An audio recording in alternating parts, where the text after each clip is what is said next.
الحمدللہ وکفا والصلاة والسلام علی عبادہ الذین اصطفیٰ خصوصاً علی افضلہم وخاتم النبیین محمد الامین وعلی آلہ وصحبہ اجمعین. اما بعد فقد قال اللہ تبارک وتعالی کما ورد فی سورۃ النساء. اعوذ باللہ من الشیطان الرجیم. بسم اللہ الرحمن الرحیم. یا ایھا الذین آمنوا اذا ضربتم فی سبیل اللہ فتبینوا ولا تقولوا لمن القی الیکم السلام لست مؤمنا. وقال عز وجل كما ورد في نفس السورة يا أيها الذين آمنوا بالله ورسوله والكتاب الذي نزل على رسوله والكتاب الذي أنزل من قبل. وقال عز وجل كما ورد في سورة الحجرات قالت الأعراب آمنا قل لم تؤمنوا ولكن قولوا أسلمنا ولما يدخل الإيمان في قلوبكم. صدق الله العظيم.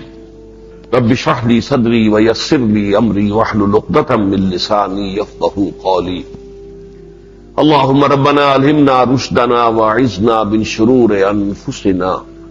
اللهم ارنا الحق حقا وارزقنا اتباعه وارنا الباطل باطلا وارزقنا اجتنابه. آمین یا رب العالمین. آپ کے علم میں ہے کہ آج مکہ مکرمہ میں یوم النحر ہے، یعنی عید الاضحیٰ ہے. مکہ مکرمہ میں آپ کے علم میں ہوگا کہ عید کی نماز ادا نہیں کی جاتی، بلکہ یہ کہ قربانیاں تو ہوتی ہیں. اس کے علاوہ جو دوسرے مناسک حج ہیں اس کے اعتبار سے حج کا یہ سخت ترین دن ہوتا ہے، اس لیے کہ اس میں صبح ہی صبح فجر کی نماز ادا کر کے مزدلفہ سے روانگی ہوتی ہے. پھر مینا میں آ کر پہلے وہ بڑے شیطان کو کنکریاں مارنی ہوتی ہیں، وہاں ہجوم ہوتا ہے بے پناہ. پھر وہاں سے آگے نکل کر پھر قربانی دینی ہوتی ہے. وہاں پر بھی اب تو صورت یہ ہے کہ کچھ ادارے بن گئے کہ پیسے جمع کرا دیجئے، رسید لے لیجئے، پھر وہ قربانی کر دیتے ہیں. لیکن پہلے جب ایسے کوئی اہتمام نہیں تھے تو وہ بھی ایک بہت سخت مرحلہ ہوتا تھا. پھر اس کے بعد آئیے تو حلق کرائیے، یا اگر اس کی ارادہ نہیں ہے تو بال کتروا دیجیے، لیکن یہ کہ افضل جو ہے وہ سر مڑا دینا ہے. پھر نہا دھو کر اب یہ گویا کہ عید کا مسئلہ شروع ہوا کہ نہا دھو کر اور اب جائیے اور طواف زیارت. یہ قیامت ہوتی ہے طواف زیارت جو ہے، اس لیے کہ 20 لاکھ افراد یا اس سے بھی زائد، 20 لاکھ تو تقریباً وہ ہوتے ہیں کہ جو وہاں باہر پہنچے ہوتے ہیں. اس حوالے سے چونکہ وہاں پر حج میں تو ظاہر بات ہے کہ مقامی لوگ بھی ہوتے ہیں، تو اس سے بھی زیادہ 25 لاکھ کے قریب آدمیوں کو اس روز جو ہے وہ طواف کرنا ہے. تو جو حال ہوتا ہے حرم کے اندر، معلوم ہوتا ہے پورا صحن جو ہے وہ جیسے چکی کا ایک پارٹ ہوتا ہے وہ چل رہا ہوتا ہے پورا کا پورا. بلکہ بہت سے لوگ تو اوپر چھتوں پر طواف کرتے ہیں، اور اوپر جو ہے چھتوں پر حرم کی جو طواف ہوتا ہے اس کی یوں سمجھیے کہ کئی میل کا وہ سفر ہو جاتا ہے 7 چکر. اس لیے کہ بہت بڑا وسیع حرم ہے، بہت وسیع حرم ہے. بہرحال یہ ہے صورت جو آج کل وہاں آج ہے.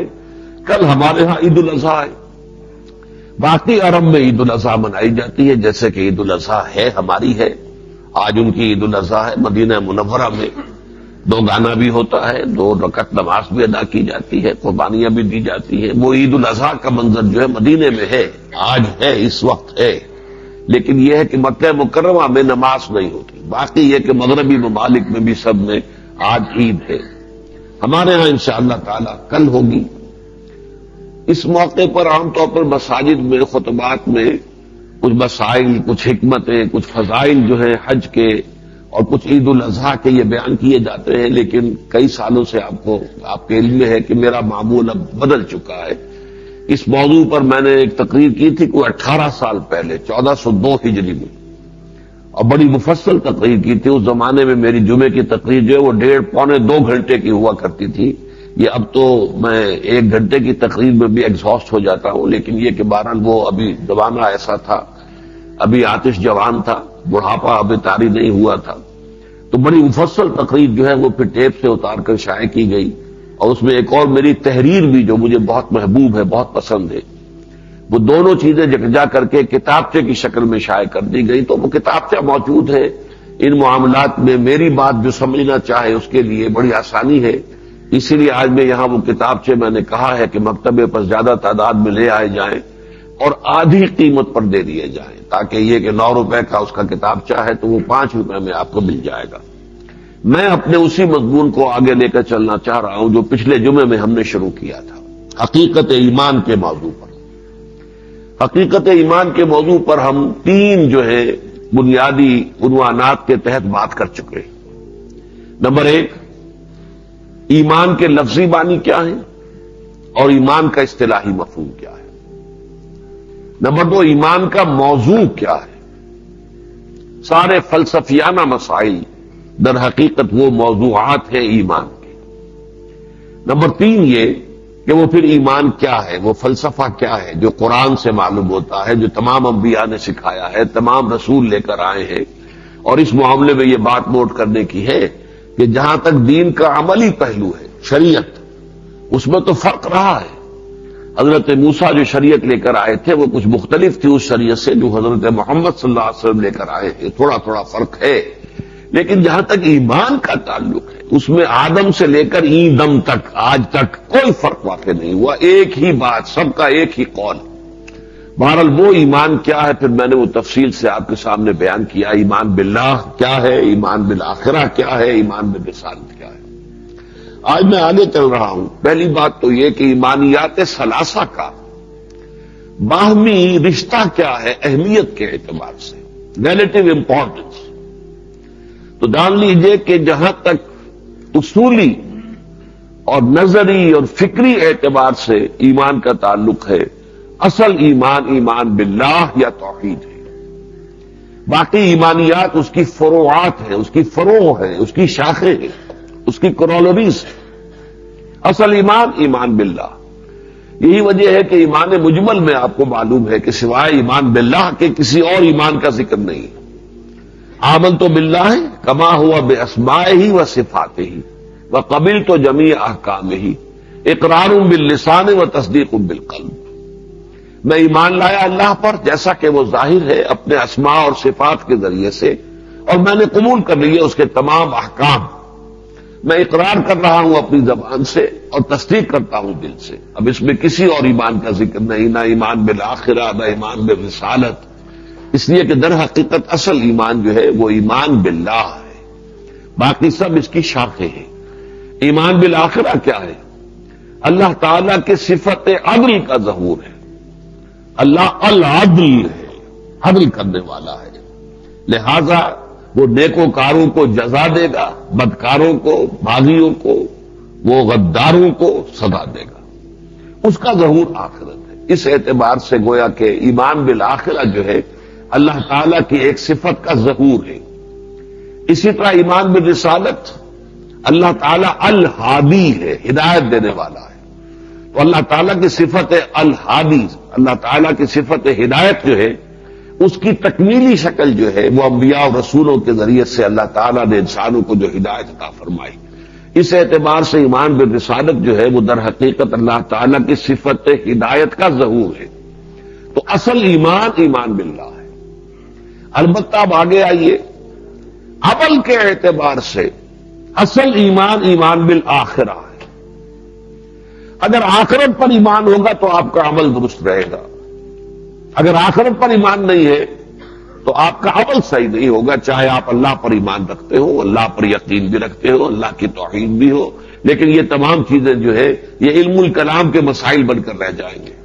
یہ صرف عقائد ہیں کہ جن کی پوٹلی بنی رکھی ہوگی کہیں پر آپ کے دماغ کے گوشے میں، عمل پر اثر نہیں ہو سکتا جب تک کہ آخرت کا یقین نہ ہو کہ انسان کو اللہ کی طرف جانا ہے لوٹ کر، اور وہاں اپنا حساب کتاب پیش کرنا ہے اور جزا و سزا سے ضابطہ پیش آنا ہے۔ یہ یقین ہے تو آدمی تیر کی طرح سیدھا رہے گا۔ اگر یہ یقین نہیں ہے تو اور 100 طرح کے جو ہے انسان بہانے بنا لیتا، اور اس کا یقین نہ ہونے کی بہت سی شکلیں۔ ایک شکل تو سکورا انکار ہے، کوئی باس بعد الموت نہیں، کوئی آخری زندگی نہیں، کچھ نہیں، کوئی دوسری زندگی نہیں، بس موت جو ہے وہی دی اینڈ ہے۔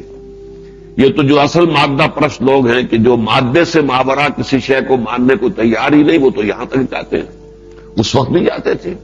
وما ہی الا حیاتنا الدنیا نموت ونحیا وما یہلکنا الا الدہر، ہماری یہ دنیاوی زندگی کے علاوہ کوئی اور زندگی نہیں ہے، ہم خود ہی جیتے ہیں، خود ہی مرتے ہیں، کوئی اللہ جلانے والا، زندہ رکھنے والا، اور کوئی اللہ ہمیں مارنے والا نہیں ہے۔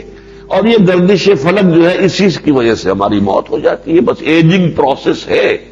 جس طرح کہ یہ وقت گزر رہا ہے، وقت گزرنے کے ساتھ ہی ہماری ہلاکت ہو جاتی ہے۔ ہم یہ نہیں کہتے کہ اللہ تعالیٰ موت وارد کرتا ہے، یہ خالص جو مادہ پرستی جس کو ہم کہتے ہیں دہریت، یہ دہریت کے جو اس دور کا خاصہ ہے، یہ بھی موجود تھی اس زمانے میں، لیکن اکثر و بیشتر لوگ جو ہیں وہ دہری نہیں تھے، بلکہ وہ مانتے تھے کہ ہاں جانا ہے، واپس رب کے پاس لوٹ کر جانا ہے، لیکن وہاں ہمارے سفارشی ہیں، وہ ہمیں چرا لیں گے، وہ ہمیں بچا لیں گے۔ یہ جو اللہ کی بیٹیاں ہیں، فرشتے، ان کے نام پر ہم نے یہ مورتیاں بنائی ہیں، دیویاں ہیں ہماری، یہ ہم ان کو لات ہے، عزا ہے، منات ہے، تینوں یہ مؤنث نام ہے، یہ دیویاں تھیں ان کی۔ جیسے آپ کو معلوم ہے ہندوستان میں دیویاں بھی ہیں اور دیوتا بھی ہیں، تو وہاں بھی حبل جو ہے وہ مذکر تھا، لیکن یہ کہ اس کے ساتھ یہ جو تھی یہ مؤنث دیویاں تھی ساری، اور یہ کیا تھی ان کے خیال میں؟ یہ اللہ کی بیٹیاں، فرشتے اللہ کی بیٹیاں ہیں، ہم ان کی ڈنڈوت کرتے ہیں، ہم ان کے آگے چڑھاوے چڑھاتے ہیں، ہم ان کے سامنے ہاتھ جوڑ کر کھڑے ہوتے ہیں، تو یہ ہماری سفارش کرتے ہیں۔ ظاہر بات ہے کہ جب یہ تصور آ گیا تو اب ایمان بالآخرہ جو ہے وہ غیر مؤثر ہو گیا، اب یہ احساس ہی نہیں رہا کہ جواب دہی ہوگی، وہ تو سیاں بے کوتوال، اب ڈر کائے کا، کسی بات کا ڈر نہیں رہے گا، تو انسان جو ہے پھر وہ جہاں بھی ہاتھ مار سکے گا مارے گا، جو بھی اپنی نفس کی خواہش جس طور سے پوری کر سکے گا کرے گا، اس پہ کوئی ریسٹرینٹس نہیں ہوں گے۔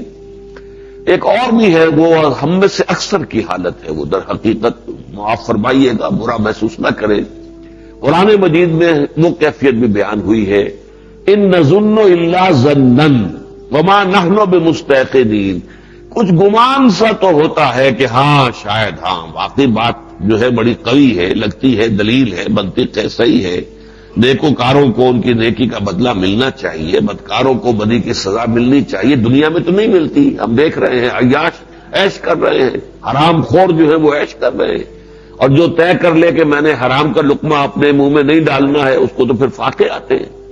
یہ تو دنیا کا مشاہدہ ہے، اور جو ہر طرح کے جو ہے ہیر پھیر سے کام لے سکے، جھوٹ بول سکے، دھوکہ دے سکے، سودی کاروبار کرے، اس کا جو ہے یہاں پر توتی بولتا ہے، اس کا جو ہے کاروبار بڑھتا چلا جاتا ہے، دوسرے کو سکیڑنا پڑتا ہے اپنے کاروبار۔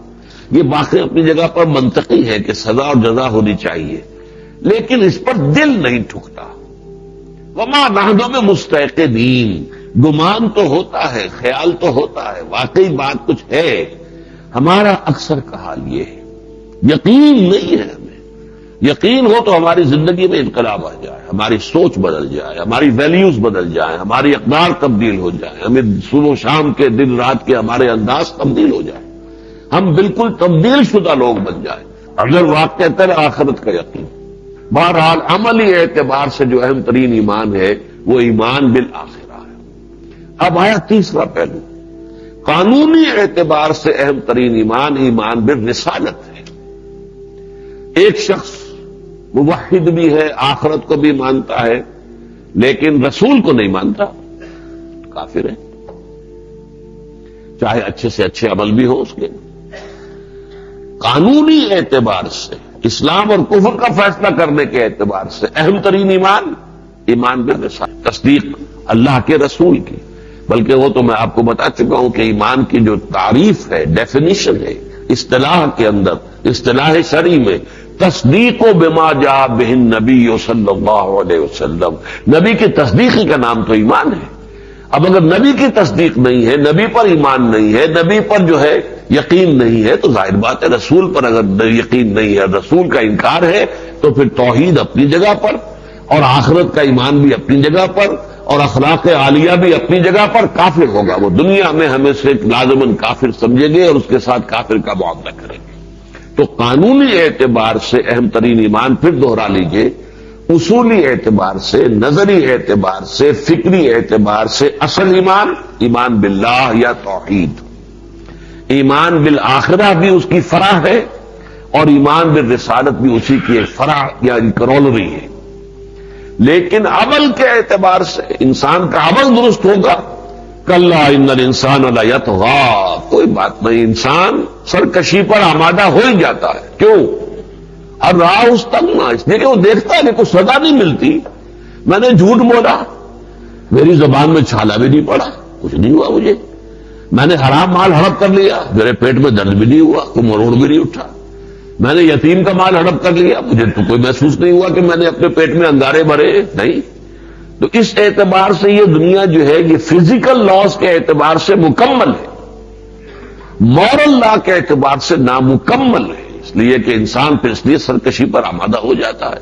اب اس کا علاج کیا ہے؟ ان الی ربک الرجعی، یہ یقین کہ اللہ کی طرف لوٹ کر جانا ہے، وہاں حساب کتاب ہوگا. جہاں وہ اعمال کی خرابی ظاہر نہیں ہوئی، اس کے نتائج جو ہے سامنے نہیں آئے، وہاں آ کر رہیں گے. یہ یقین ہوگا تو انسان درست رہے گا. اور تیسری بات جو میں نے عرض کی کہ قانونی اعتبار سے، شرعی اعتبار سے، فقہی اعتبار سے اصل ایمان بالرسالت ہے، اور ایمان نام ہی اس کا ہے، تصدیق رسول کی جو ہے اس کے معنی ہی ایمان ہے. اب آئیے ایک بہت اہم اور بہت یوں سمجھیے کہ ایسا معاملہ کہ جس میں بڑی پیچیدگیاں رہی ہیں ہمارے ہاں، اور بڑے جو ہے کلامی جو ہے، ایک تو ہے نا فقہوں کے اعتبار سے یہ حنفی ہیں، یہ مالکی ہیں، یہ شافعی ہیں. ایک ہے علم الکلام کے اعتبار سے، یہ معتزلی ہیں، یا شاعرہ ہیں، یہ کرامیہ ہیں، یہ مرجیہ ہیں، یہ اہل سنت ہیں، اور یہ جو ہے یہ خوارج ہیں. تو یہ بہت کنٹروورسی نہیں ہے ایمان کے اعتبار سے. اس کنٹروورسی کا حل جو میں چاہتا ہوں کہ آپ حضرات کے سامنے بیان کر دوں. سادہ اللہ تعالیٰ نے اس میں مجھے انشراح عطا فرمایا کہ اس میں مسئلے کی پیچیدگیاں خود بخود حل ہو جاتی ہیں. اس میں بنیادی بات جو جاننے کی ہے وہ یہ ہے کہ ایمان کے چاہے دو درجے کہہ لیں یا دو پہلو کہہ لیں، دو ایسپیکٹس یا دو درجے. مثلا ظاہری ایمان، باطنی ایمان، قانونی ایمان، حقیقی ایمان، زبان کے اقرار والا ایمان، دل کی تصدیق والا ایمان. وہ ایمان جو دنیا میں معتبر ہے، وہ ایمان جو آخرت میں معتبر ہوگا. یہ میں نے چار کا مقابلہ کیا ہے چار کے ساتھ. ایک ظاہری ایمان ہے، اسی کو میں قانونی ایمان کہہ رہا ہوں، اسی کو میں اقرار باللسان سے تعبیر کر رہا ہوں، اور اسی کو میں دنیا میں معتبر ایمان جو ہے وہ یہی ہے. اور ایک باطنی ایمان ہے، حقیقی ایمان ہے، قلبی ایمان ہے، اور وہ ایمان ہے جو اللہ کے ہاں معتبر ہوگا. یہ ہے اصل میں دو ایمان. جب تک ہم نہیں سمجھ لیں گے کہ یہ علیحدہ علیحدہ کیٹیگریز ہیں، اس وقت تک ہم الجھ کر رہ جائیں گے اور بات واضح جو ہے وہ نہیں ہوگی. اس اعتبار سے ہمارے ہاں یہ مسئلہ کہ ایمان کا عمل کے ساتھ کیا تعلق ہے اور ایمان کی ماہیت اور نوعیت کیا ہے، 8 مختلف نقطۂ نظر پیدا ہوئے. ایک نقطۂ نظر تو وہ پیدا ہوا اور ہوا تھا بڑے زور شور کے ساتھ، بڑے تنتنے کے ساتھ، اور وہ لوگ ویسے بڑے ہی عابد، زاہد، متقی لوگ تھے. خوارج ہماری تاریخ کا یہ اہم واقعہ ہے، جنہوں نے حضرت علی کو بھی کافر قرار دیا اور حضرت عثمان کو بھی کافر قرار دیا، اور پھر یہ کہ انہوں نے ایک علیحدہ راستہ بنا لیا. جبکہ یہ معاملہ ہو رہا تھا حضرت علی کے اور امیر معاویہ کے درمیان، جب معاملہ ہو رہا تھا جو بھی چپکن چل رہی تھی، تو دونوں کو کافر قرار دیا، حضرت امیر معاویہ کو اور حضرت علی کو. اور وہ جو ہیں انہوں نے، ان کا ایک موقف یہ ہے کہ ایمان اور عمل بالکل ایک شے ہے، ایک کو دوسرے سے جدا کرنا ممکن نہیں ہے. لہذا عمل غلط ہے تو ایمان لاکھ انسان زبان سے دعویٰ کرے اس کی نفی ہو جائے گی. گویا کہ اس کا نتیجہ کیا نکلا؟ جو شخص گناہ کبیرہ کا ارتکاب کرتا ہے وہ دائرہ ایمان اور دائرہ اسلام سے خارج، کافر ہو گیا. کافر ہو گیا تو مرتد ہو گیا، مرتد ہو گیا تو واجب القتل ہو گیا. اس کا مال بھی حلال، اس کی جان بھی حرام، اس کی عزت بھی جو ہے وہ حلال. اب اس کی بیوی کو آپ لوڈی بنا لیں گے، اس لیے کہ وہ تو مرتد تھا، قاتل جو ہے اسے قتل کر دیا، بیوی کو لوڈی بنا لیجیے. یہ انتہائی نقطہ نظر تھا، اور ظاہر بات ہے منطقی طور پر بھی جن کی رائے یہ ہو کہ گناہ کبیرہ سے انسان کافر ہو جاتا ہے، مرتد ہو جاتا ہے، واجب القتل ہو جاتا ہے، مباح الدم ہو جاتا ہے، اس کا مال بھی مباح ہو جاتا ہے، اس کی حرمت نہیں رہتی اس کی بیویوں کی بھی، تو اس اعتبار سے سوچئے کہ وہ خود تو ظاہر بات ہے پھر نیک ہوں گے بہت، عمل میں وہ بہت نیک تھے، لیکن اتنی بڑی غلطی کی ہے، اتنی بڑی غلطی کی ہے کہ جس کی بنا پر امت مسلمہ کا اس پر اجماع ہے، اتفاق ہے کہ وہ خود دائرہ اسلام سے خارج ہو گئے۔ خوارج کی تکفیر پر امت کا اجماع ہے، لہذا میں اس کو تو الگ رکھ رہا ہوں۔ اب اس کے بعد تین جوڑے ہیں دو کے، ایک طرف معتزلہ اور شیعہ ہے۔ معتزلہ اور شیعہ کا کہنا بھی تقریباً وہی ہے کہ جو خوارج کا تھا، گناہ کبیرہ کیا تو ایمان سے بھی خارج، اسلام سے بھی خارج، البتہ کافر نہیں۔ یہ ایک عجیب سی سچویشن ہے کہ ایک شخص جو ہے ایمان سے بھی خارج ہو گیا، اسلام سے بھی خارج ہو گیا، لیکن کافر نہیں ہوا، تو پھر کیا ہوا؟ وہ تو گویا کہ نو مینز لینڈ ہے کوئی، جیسے کہ ملکوں کے درمیان ہوتا ہے، وہ تھوڑا تھوڑا سرحدوں کے درمیان جگہ چھوڑ دیتے ہیں، نو مینز لینڈ۔ یہ علاقہ نہ پاکستان کا ہے نہ بھارت کا، یہ درمیان میں ایک پٹی ہے۔ تو شاید ان کا کہنا یہ ہے کہ کوئی نو مینز لینڈ ہے کہ کفر بعد میں شروع ہوگا، بھارت بعد میں شروع ہوگا، اور پاکستان یہاں ختم ہو گیا ہے، تو اسلام اور ایمان تو یہاں ختم ہوگا، یہ درمیان میں لٹک رہے ہیں۔ اس کو وہ منزلۃ بین المنزلتین کہتے ہیں، دو منزلوں کے درمیان ایک منزل ہے۔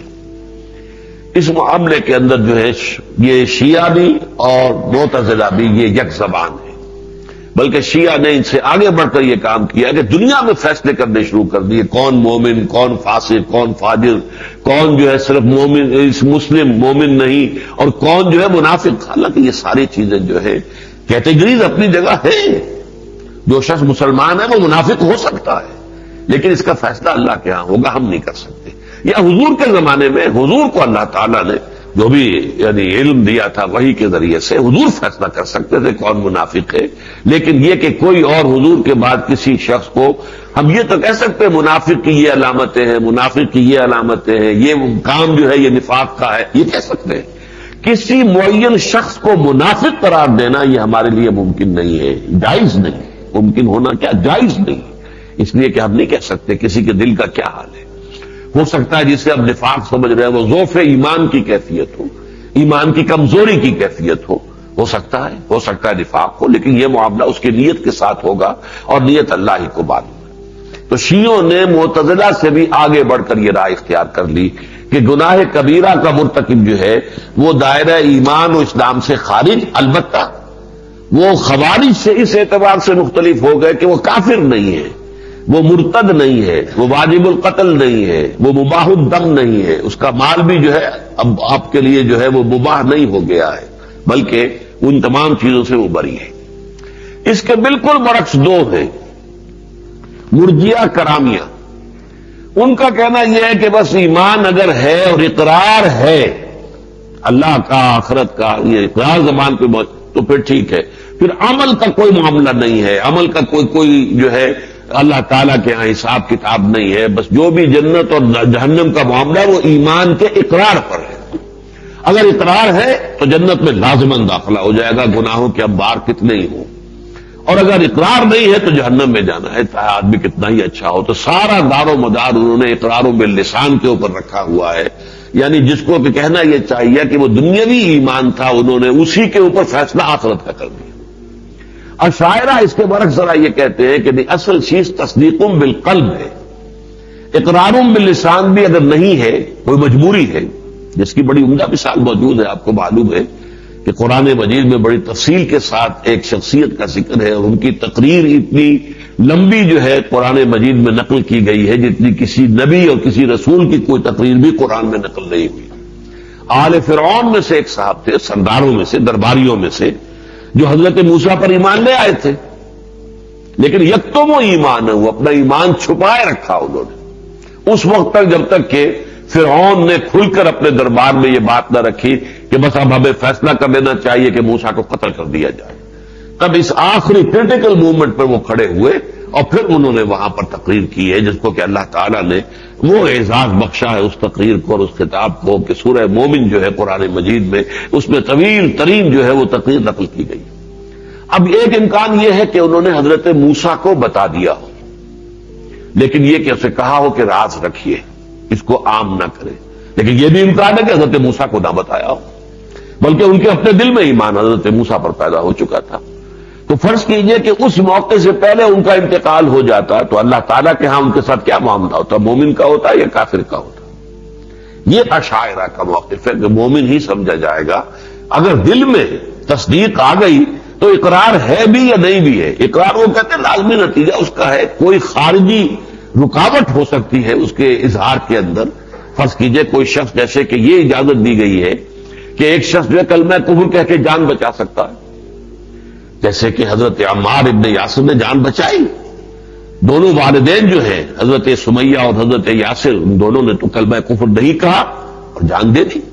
اب ابو جہل نے انہیں شہید کر دیا، لیکن حضرت عمار نوجوان تھے، سختی برداشت نہیں کر سکے، لہذا ان کا معاملہ یہ ہوا کہ انہوں نے کلمہ کفر کہہ کے جان بچا لی.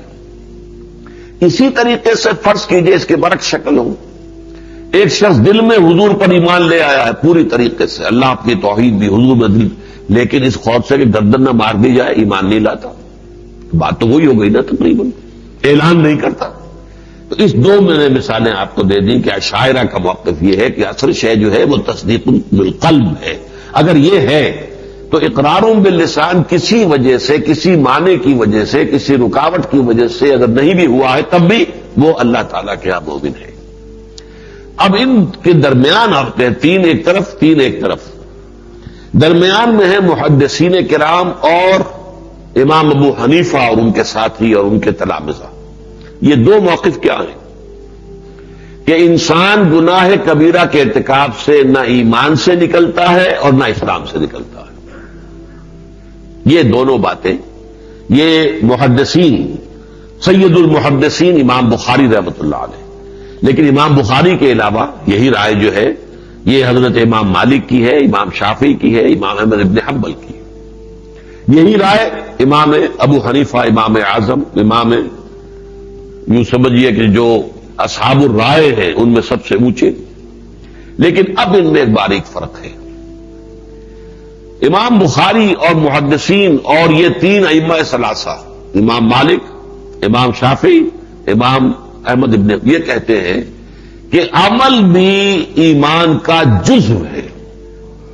الایمان قول و عمل. امام بخاری اور امام اعظم کا کہنا یہ ہے کہ نہیں، عمل علیحدہ شے ہے، ایمان علیحدہ شے ہے. نمبر دو، امام بخاری فرماتے ہیں کہ ایمان جو ہے یزید و ینقص، بڑھتا بھی ہے گھٹتا بھی ہے. امام ابو حنیفہ کہتے ہیں کہ نہ گھٹتا ہے لا یزید ولا ینقص. اب یہ جو ہے یوں سمجھیے کہ بالکل ایک دوسرے کی ضد ہے. یہ سب اہل سنت والجماعت میں ظاہر بات ہے، امام بخاری ہو، امام مالک ہو، امام شافعی، امام احمد ابن حنبل، تو دوسری طرف امام ابو حنیفہ، ان کے شاگرد امام محمد، قاضی ابو یوسف، امام ظفر، آخر یہ کون لوگ ہیں؟ یہ سب ہیں اہل سنت والجماعت میں. لیکن ایمان کے بارے میں یہ جو بڑا فرق ہے اس کی وجہ کیا ہے؟ اس کو یوں سمجھیے ایک ظاہری تضاد ہے. ظاہری کا لفظ نوٹ کر لیجئے، کہیں آپ اس کو اگر حذف کر دیں گے تو مجھ پر کفر کا فتویٰ لگ جائے گا کہ قرآن میں تضاد ہے یا احادیث میں تضاد ہے. ظاہری تضاد ہے. وہ تضاد کیا ہے؟ میں نے ابھی آیت آپ کو سنائی، یا ایھا الذین آمنوا اذا ضربتم فی سبیل اللہ، اہل ایمان جب تم اللہ کی راہ میں جہاد کے لیے نکلو، قتال کے لیے، فتبینوا، تو دیکھو تحقیق کر لیا کرو، ولا تقولوا لمن القى الیکم السلام لست مؤمنا، اور جو شخص بھی تمہیں سلام کرے یا تم سے یہ کہے کہ میں مسلمان ہوں، تم یہ نہیں کہہ سکتے کہ تم مسلمان نہیں ہو، تم مومن نہیں ہو. جو ایمان کا اظہار کر رہا ہے آپ کو ماننا پڑے گا کہ وہ مومن ہے. ایک طرف تو یہ چنانچہ اس زمن میں ایک بہت بڑا واقعہ ہو گیا تھا. حضرت اسامہ ابن زید رضی اللہ تعالی عنہما، آپ کو معلوم ہے کہ حضور کو بہت چہیتے تھے، ڈانٹتے تھے، یوں سمجھیے کہ پوتوں کے مانند تھے. کیوں کہ حضرت زید ابن حارثہ کو طویل عرصے تک حضور نے اپنا منہ بولا بیٹا بنائے رکھا تھا. تو جب سورہ احزاب کی آیت آئی ہے کہ یہ منہ بولا بیٹا وغیرہ اسلام میں کوئی شے نہیں ہے، لہذا اس کے بعد، ورنہ انہیں کہتے ہی تھے زید ابن محمد صلی اللہ علیہ وسلم رضی اللہ عنہ، لیکن بعد میں پھر وہ زید ابن حارثہ کے زید ابن حارثہ دوبارہ ہو گئے، اس لیے کہ وہ قانون آ گیا. اب ان کے بیٹے اسامہ ہیں تو حضور کو بہت لاڈلے، بہت پیارے. اور آپ کو اس سے بھی اندازہ ہوگا کہ مرض وفات میں حضور نے جو لشکر تیار کیا تھا رومیوں کے خلاف بھیجنے کے لیے، تو اس کے سربراہ کی حیثیت سے اسامہ ابن زید کو مقرر کیا تھا، حالانکہ نوجوان تھے.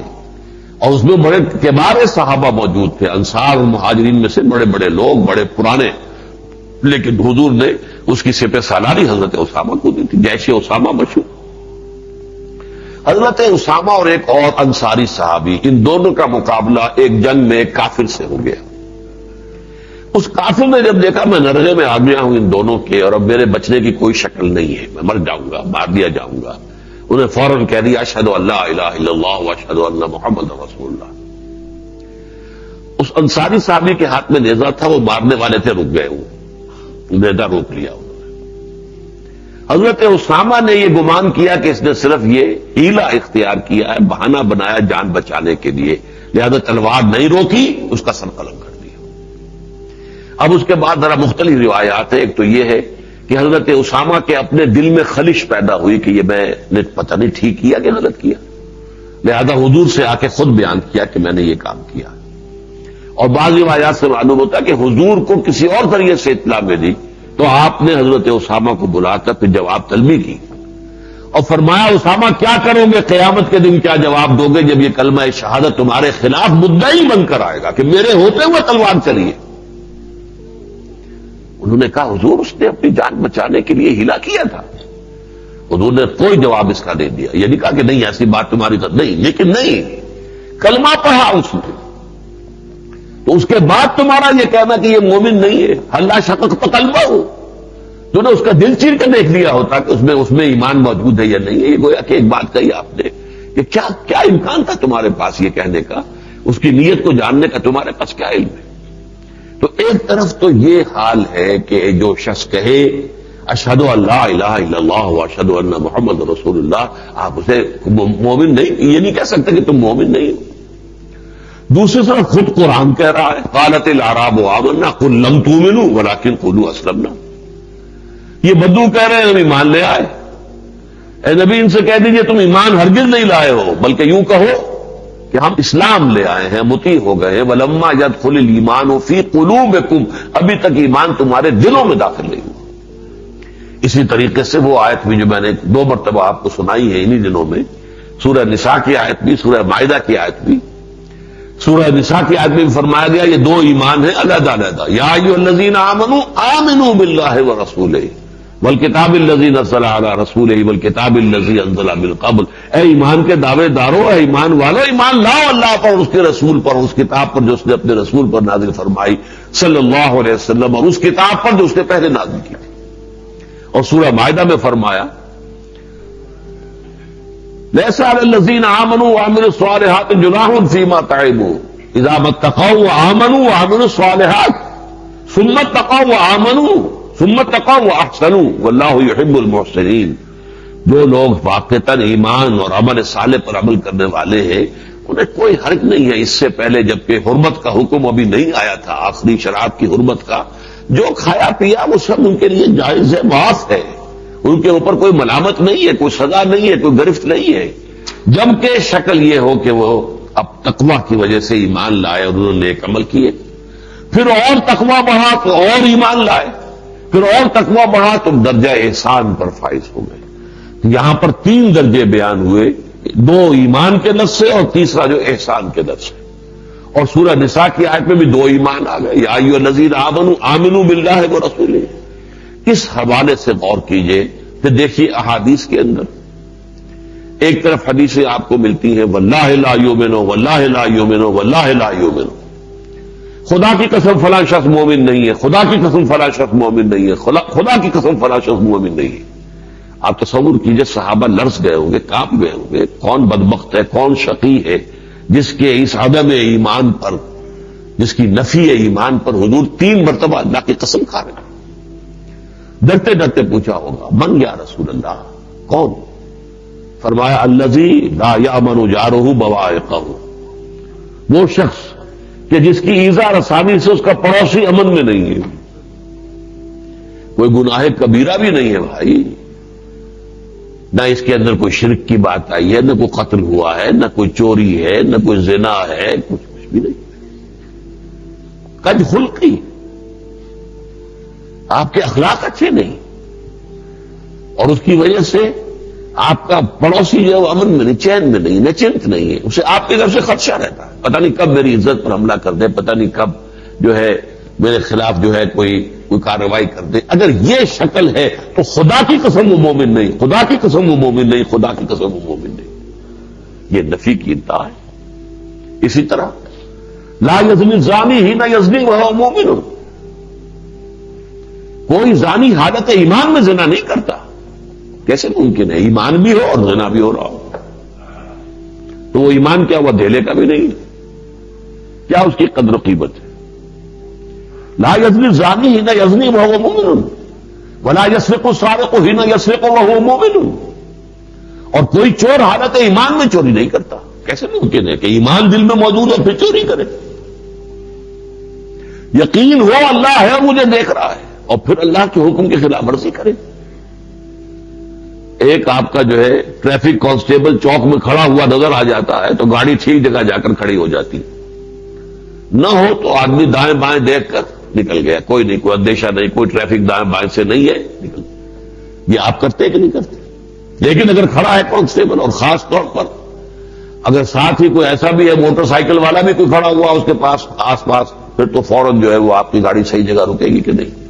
اس لیے کہ ذرا سا اندیشہ پکڑے جائیں گے.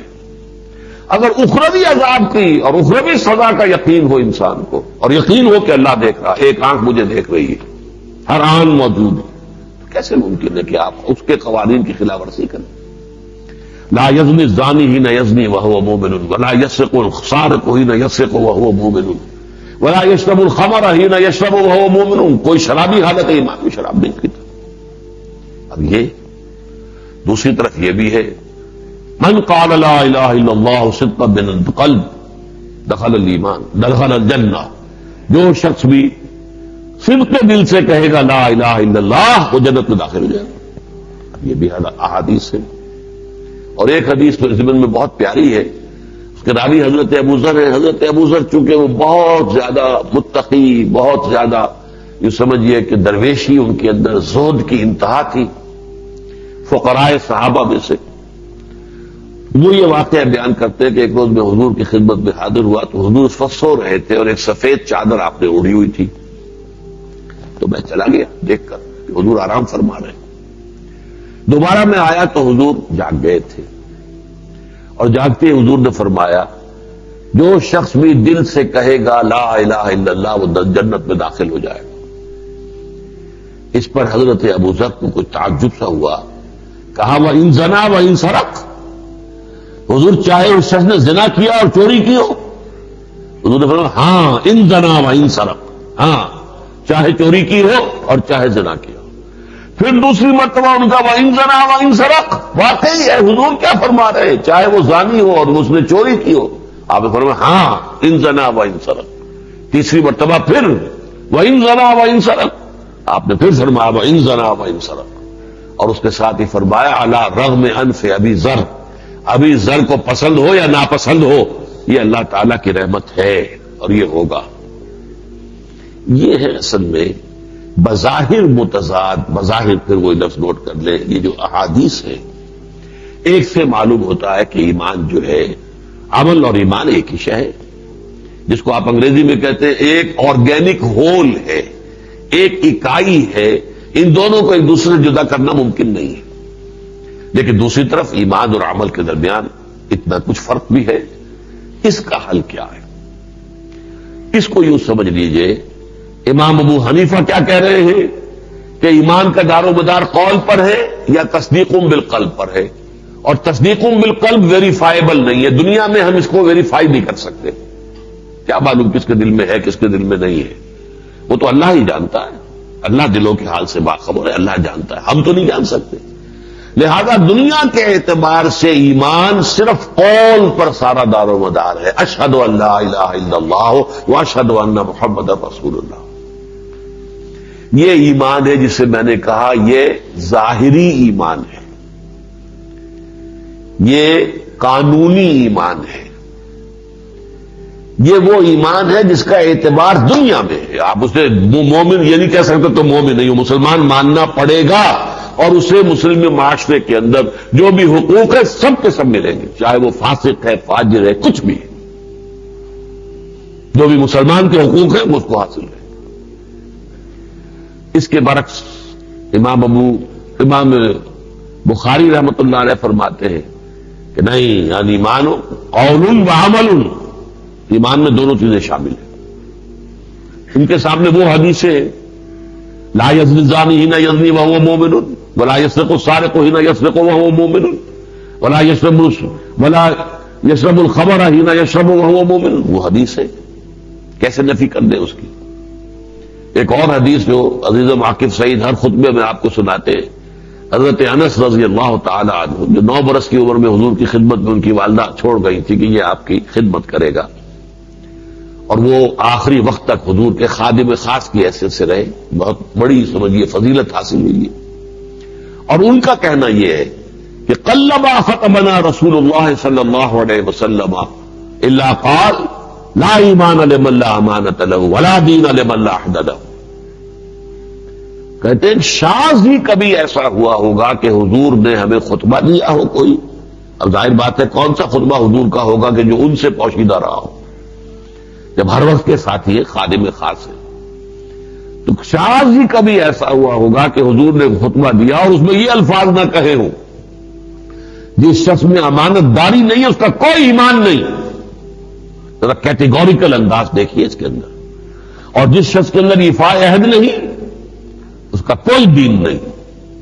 تو یہ احادیث ہے، تو ایمان اور عمل کو علیحدہ کیسے کر دیں؟ اور یہ قرآن مجید میں بھی ہے، زادتہم ایمانا، ان کے ایمان میں اضافہ ہو گیا، تو ایمان کا اضافہ، ایمان کی کمی، یہ ثابت ہے، قرآن سے ثابت ہے، احادیث سے ثابت ہے۔ امام ابو حنیفہ کہتے ہیں کہ لا یزید ولا ینقص، نہ وہ گھٹتا ہے نہ بڑھتا۔ یہ جو امت کے اور اہل سنت والجماعت کے جو 2 عظیم ترین افراد کے درمیان بظاہر تو یوں سمجھیے کہ مشرق و مغرب کا فصل اور بعد ہے، بظاہر بڑا تضاد ہے، لیکن یہ تضاد ریزالو ہوتا ہے اسی سے کہ یہ 2 ایمان علیحدہ ہیں، ایک ایمان ظاہری، ایک ایمان باطنی۔ اسی ظاہری کو قانونی اور جو باطنی ہے اسے حقیقی۔ جو ظاہری ہے اس کا تعلق اقرار باللسان سے ہے، جو باطنی ہے اس کا تعلق تصدیق بالقلب سے ہے۔ جس کا دنیا میں اعتبار کیا جائے گا وہ صرف یہ پہلا ایمان ہے، ظاہری، قانونی، اور آخرت میں جس پر فیصلے ہوں گے، ہم چونکہ دنیا میں تو نہیں دیکھ سکتے کسی کا دل چیر کر، دل چیر بھی لیں گے تو کیا نکلے گا اس میں سے؟ جو چیرا تو ایک قطرہ خون نکلا ہو، کیا نکلے گا اس میں سے؟ کوئی ایمان کی کوئی بات تو سامنے نہیں آئے گی، وہ تو ایک بات نہیں، حقیقت ہے۔ لہذا ہم دنیا میں تو اس پر مجبور ہیں کہ ہم انسان کے قول پر، اس کے دعوے پر ہی سارا معاملہ کریں گے، الا یہ کہ وہ اپنے کسی قول سے بالکل ہی صریحاً طور پر وہ کافر ثابت ہو جائے۔ آپ دیکھیں کہ سامنے بت رکھ کر پرستش کر رہا ہے، یہ تو یہ اور عمل ہے۔ ایک عمل یہ کہ نماز نہیں پڑھ رہا ہے، روزہ نہیں رکھ رہا ہے، زکوٰۃ نہیں دے رہا ہے، یا استطاعت کے باوجود حج نہیں کر رہا ہے، گناہ کبیرہ ہیں۔ ان کی بنیاد پر تکفیر نہیں کی جائے گی۔ امام ابو حنیفہ کا موقف کیا ہے؟ گناہ کبیرہ کی بنیاد پر تکفیر نہیں ہے، قطعاً نہیں۔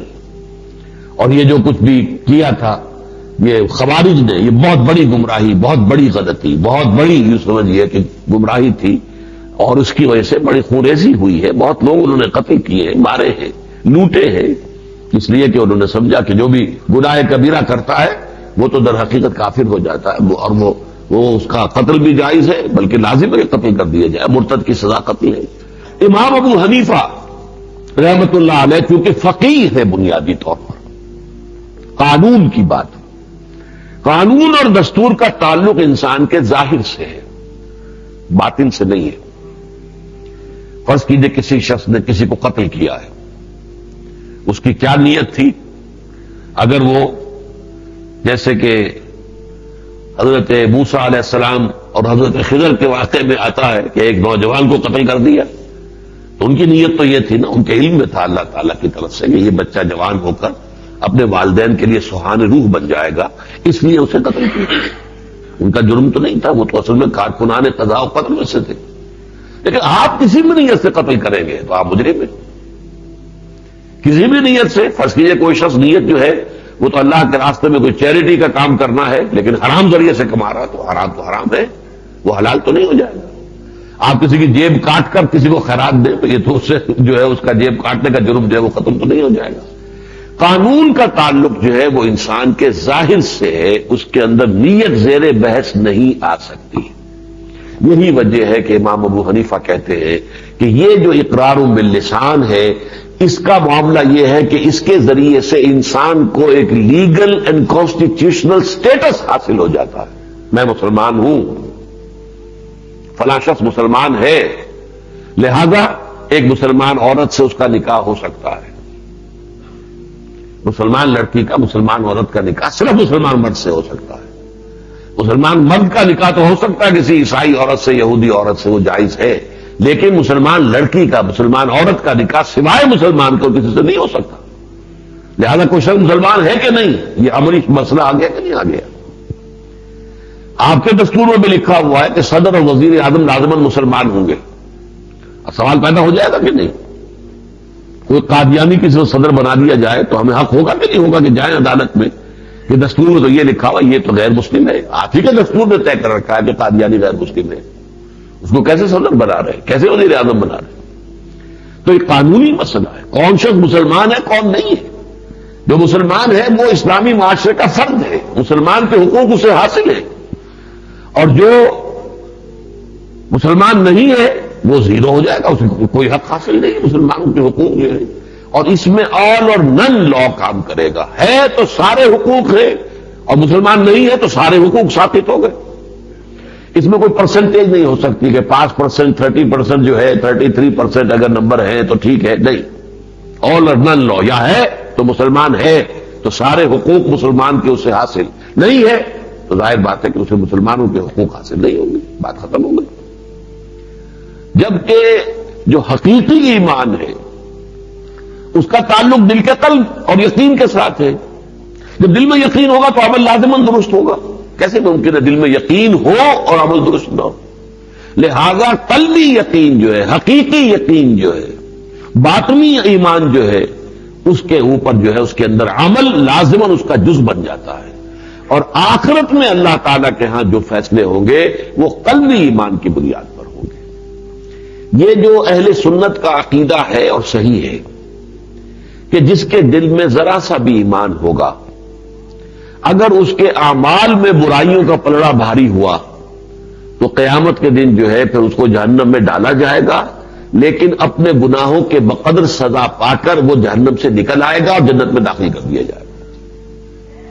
یہ ہے، اور میں بھی مانتا ہوں تمام اہل سنت کا یہ متفق طے معاملہ ہے۔ دل میں ایمان ہو، تھوڑا ہو کوئی بات نہیں، کم ہو کوئی بات، ہو صحیح، دل میں اگر ایمان ہے، اب ظاہر بات ہے تھوڑا ایمان تھا تبھی تو اعمال جو ہے وہ خراب ہے زیادہ۔ اگر ایمان کافی ہوتا، تگڑا ہوتا، مضبوط ہوتا، گہرا ہوتا تو پھر اعمال خراب کیوں ہوتے؟ پھر اعمال اچھے، اعمال کا پلڑا بھاری ہوتا۔ ایمان ہے کمزور تھا، برائیوں کا پلڑا بھاری ہے، لہذا سزا ملے گی، لیکن سزا پا کر وہ جہنم سے نکل آئے گا، جنت میں داخل کر دیا جائے گا۔ لیکن مغالطہ کیا کیا؟ اسے مسلمانوں نے سمجھ لیا یہ سب مسلمانوں کا معاملہ ہے، یہ اسلام سے تعلق نہیں ہے، اس کا تعلق ایمان سے ہے۔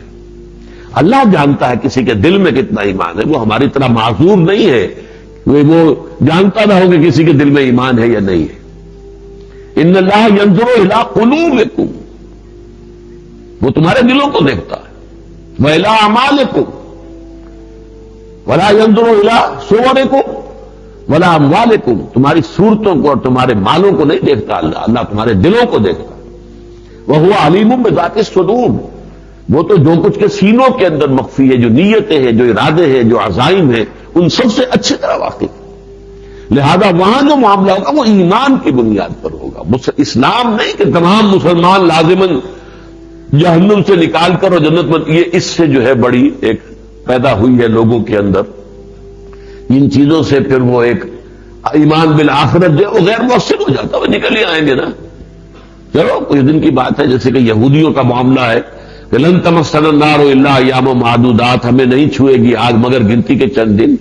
تو یہ معاملہ ہر مسلمان سے نہیں ہے، یہ معاملہ اس شخص سے جس کے دل میں ایمان موجود ہو، چاہے وہ تھوڑا تھا، اور اسی وجہ سے اس کے اعمال میں جو ہے برائیوں کا پلڑا زیادہ بھاری ہو گیا اور نیکیوں کا پلڑا ہلکا رہ گیا، تو وہ جہنم میں جائے گا لیکن اس کے اپنے گناہوں کے بقدر سزا پا کر نکل آئے گا اور پھر جنت میں داخل کر دیا جائے گا۔ یہ اہل سنت کا عقیدہ ہے اور میں بھی اس کو مانتا ہوں، لیکن اصل میں جو بات بتانا چاہ رہا ہوں وہ یہ ہے کہ یہاں پر در حقیقت جو ہے یہ اسلام کی بنیاد پر نہیں، یہ ایمان کی بنیاد پر ہوگا۔ اسی کی وجہ سے ہمارے ہاں علماء کرام نے اس احتیاط کو اس درجے ملحوظ رکھا ہے۔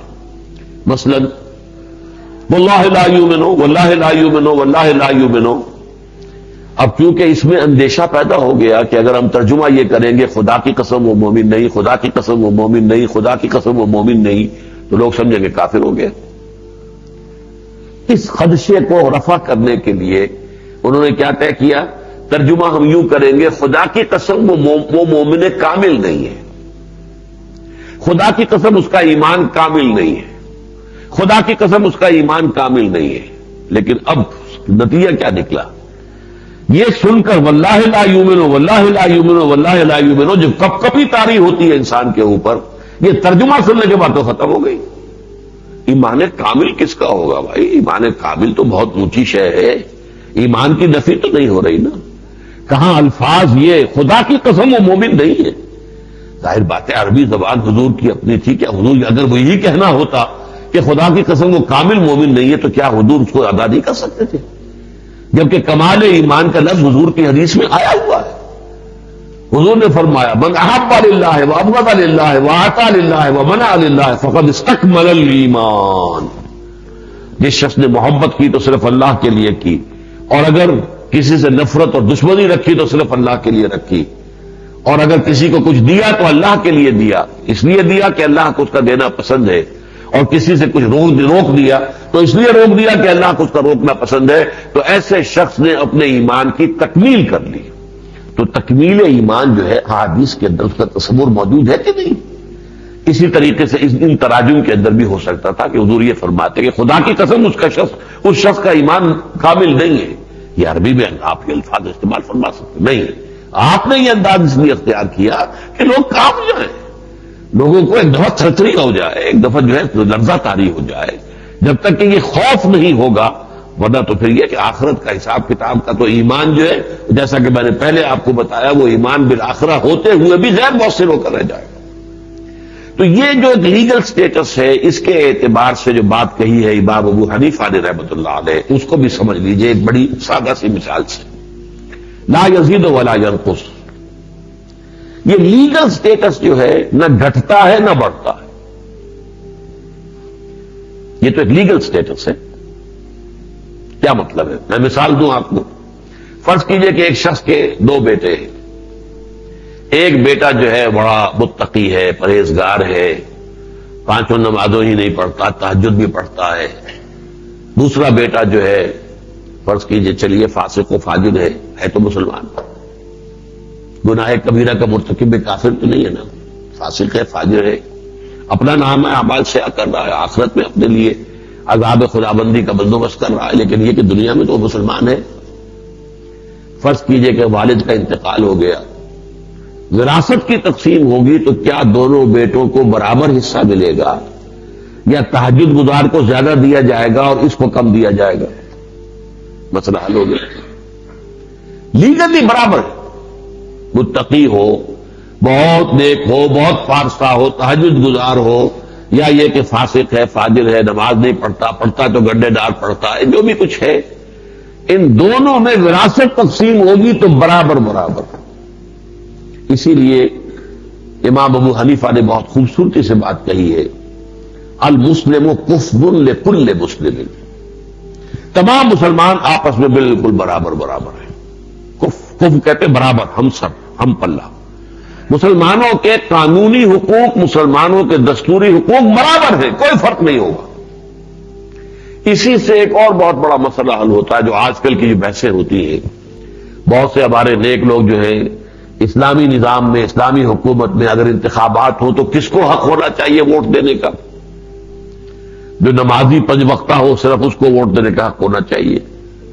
اب اگر ایسا ہوگا تو مسجدوں میں رجسٹر رکھنے پڑیں گے، رجسٹر حاضری لگے، معلوم ہوگے کوئی شخص جو ہے واقعہ. تو یہ بات نہیں ہے، سیدھی سیدھی بات ہے. So long as you accept him as a Muslim, چاہے وہ فاسق ہے، فاجر ہے، کچھ بھی ہے، اس کو ووٹ کا حق حاصل ہے. قانونی حق جیسے وراثت ایک متقی کی اور ایک فاسق کی برابر ہوگی، اسی طریقے سے لیگل سٹیٹس، اور یہ ہے کانسٹیٹیوشنل سٹیٹس. دستوری اعتبار سے سب کا حق ہے کہ ووٹ دیں. البتہ جو امیدوار بن کر سامنے آتا ہے اس کی پوری چھان بین ہونی چاہیے.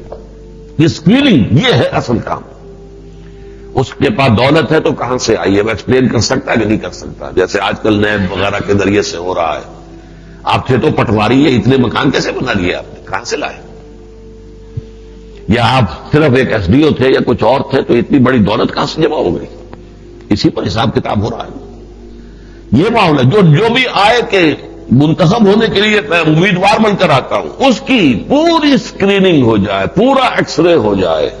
اور یہ اس سے ثابت ہے کہ اسلامی عدالت میں تو کوئی گواہ پیش نہیں ہو سکتا جب تک کہ تزکیۃ الشہود کا ایک ادارہ ہے، جب تک گواہ کے پاس نیک چلنی کا سرٹیفکیٹ نہ ہو، اس کے محلے کے لوگ گواہی نہ دیں کہ یہ آدمی نیک ہے، پابند صوم و صلات ہے، اس وقت تک اس کی گواہی نہیں ہے. ہمارے ہاں پروفیشنل جو ہے گواہ ہوتے ہیں، گھوم رہے ہوتے ہیں کچہریوں کے اندر، ابھی یہاں گواہی دے دی، کبھی کہیں اور دے دی، کسی اور وکیل نے بلا لیا وہاں گواہی دے دی، اور قرآن اٹھا لیا، کچھ اٹھا لیا، جیسے کوئی کتاب اٹھا لی ایسے قرآن اٹھا لیا. اسی لیے سارا بیڑا غرق ہے.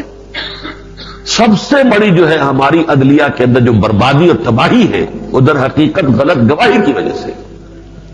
قرآن کا قانون شہادت اور اسلام کا قانون شہادت وہ نافذ ہو تو پھر ظاہر بات. اور پھر یہ کہ جس نے ایک دفعہ ثابت ہو جائے کہ جھوٹی گواہی دی تھی، ساری عمر اس کی گواہی کا حق ختم ہو جائے گا، اس کی گواہی قبول نہیں کی جائے گی. ساکت الشہادہ، اس کی گواہی اور شہادت کا اعتبار نہیں. اس اعتبار سے یہ دستوری اور قانونی پہلو بہت اہم ہے. البتہ جہاں تک حقیقی ایمان کا تعلق ہے، دیکھیے دستوری اور قانونی ایمان تو یہاں رہ جائے گا، اس کا تعلق دنیا سے ہے.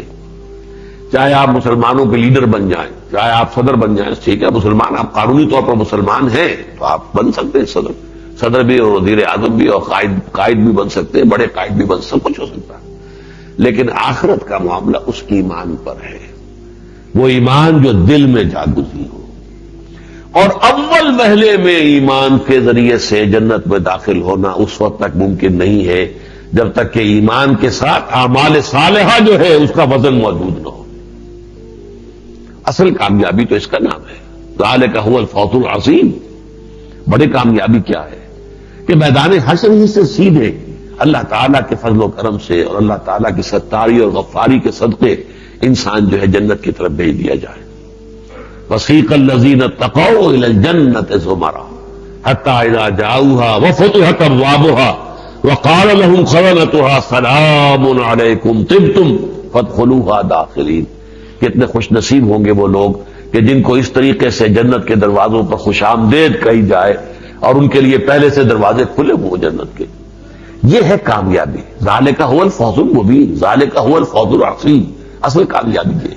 لیکن یہ اسی وقت ہوگا جبکہ والعصر ان الانسان لفی خسر الا الذین آمنوا وعملوا الصالحات.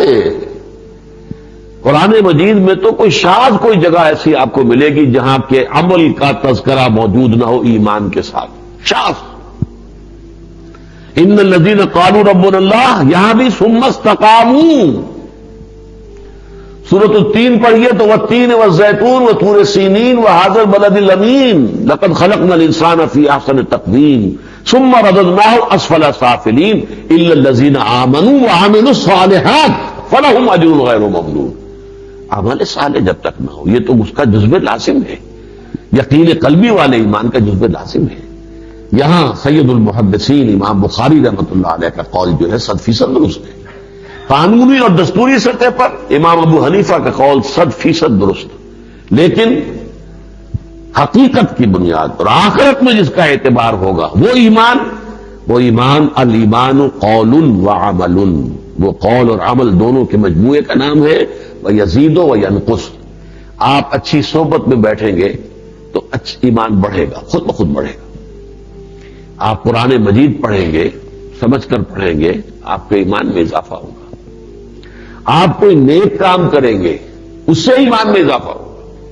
نیک عمل سے بھی ایمان میں اضافہ ہوگا، تو ایمان میں اضافہ بھی ہوگا. بری صحبت میں بیٹھیں گے تو ایسے محسوس ہوگا کہ جیسے جو پونجی تھی وہ کچھ گھٹ گئی، وہ یقین والی بات وہ رہی نہیں، اب وہ حرارت ایمانی اب میرے اندر نہیں ہے. بری صحبت میں بیٹھے برا عمل کریں گے، اس کا اثر محسوس ہو جائے گا. جیسے کہ آتا ہے کہ گناہ جب انسان کرتا ہے تو ایمان اگر اس کے دل میں تھا بھی تو اس کے دل سے نکل کر اس کے سر پر پرندے کی طرح چکر لگاتا ہے. اگر وہ توبہ کرتا ہے تو لوٹ آتا ہے دل میں، توبہ نہیں کرتا تو رخصت ہو جاتا ہے. ایمان اور عمل کا اس طرح چولی دامن کا ساتھ ہے، ان کو علیحدہ نہیں کیا جا سکتا. البتہ لیگل سطح پر ایمان اور ہے. اور دیکھیے کس خوبصورت سے قرآن مجید میں ان دو ایمانوں کے اس فرق کو واضح کیا ہے. لَيْسَ عَلَى الَّذِينَ آمَنُوا وَعَمِلُوا الصَّالِحَاتِ جُنَاحٌ فِيمَا طَعِمُوا إِذَا مَا اتَّقَوْا وَآمَنُوا وَعَمِلُوا الصَّالِحَاتِ. پہلا ایمان جو ہے قانونی ایمان ہے، اس کے ساتھ عملوا الصالحات علیحدہ کہا. وہ کیٹیگریز علیحدہ ہو گئی. ایمان علیحدہ کیٹیگری ہے، عملوا الصالحات علیحدہ کیٹیگری ہے. لیکن اگلا ایمان ثم اتقوا وآمنوا، اب یہاں صرف آمنوا کا، عمل صالح نہیں کہا.